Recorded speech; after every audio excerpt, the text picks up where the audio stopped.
અરે ઓછું નાક પણ અસલી નાક. MDH કાશ્મીરી લાલ મરચાની પાવડર. MDH.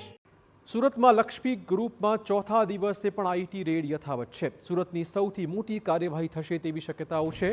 8 કરોડના સોના ચાંદી જ્વેલરી સહિતના દસ્તાવેજ કબજે કરાયા છે.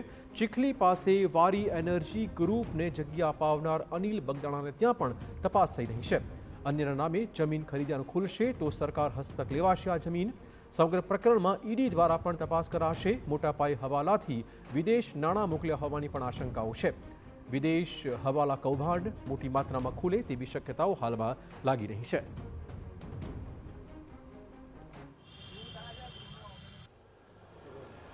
ગુજરાત આઈટી વિભાગની અલગ અલગ 100થી વધુની જે ટીમ હતી તે સુરતની અંદર 4 દિવસ અગાઉ જે રીતે લક્ષ્મી ગ્રુપ છે તેના અલગ અલગ રહેઠાણ વિસ્તાર છે, ઓફિસ છે અને જે વિદ્યા સંકુલો છે ત્યાં રેડ કરવામાં આવી હતી. અને આજે ચોથા દિવસે પણ જે રીતે આઈટી વિભાગની જે રેડ છે તે યથાવત જોવા મળી રહી છે.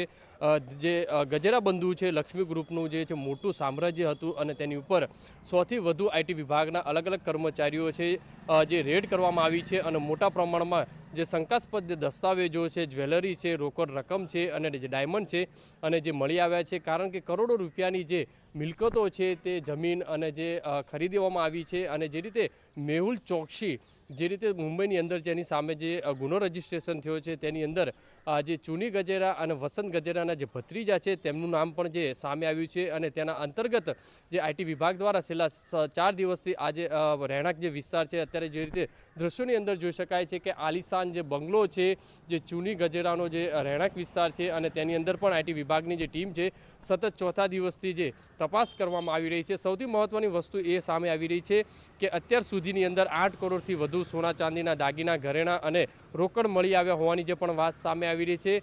સૌથી મહત્વની વસ્તુ એ છે કે આઈટી વિભાગની સાથે ઈડી વિભાગ પણ હવે તપાસ કરશે. કારણ કે જે હવાલા કૌભાંડની જે વાત સામે આવી રહી છે, કરોડો રૂપિયાના જે હવાલા છે તે સુરતથી વિદેશ મોકલાયા છે અને વિદેશથી અલગ અલગ જે કન્ટ્રીની અંદર મોકલાયા બાદ સુરતની અંદર ફરીથી આ જે રોકડ રકમ છે તે હવાલા મારફતે લાવવામાં આવે છે અને ત્યારબાદ અલગ અલગ લોકોના નામે છે તે મિલકત ખરીદવામાં આવી છે.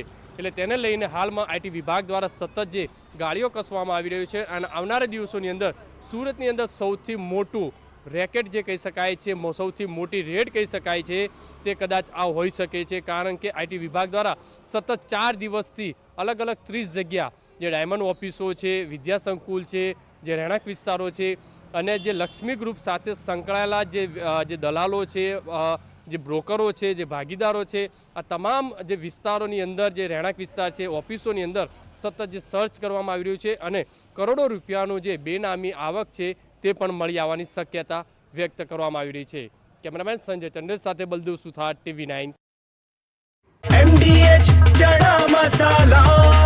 હવે છોલા હોય કે ચોળા, સફેદ ચણા હોય કે કાળા ચણા, બધું મજેદાર બનશે. MDH.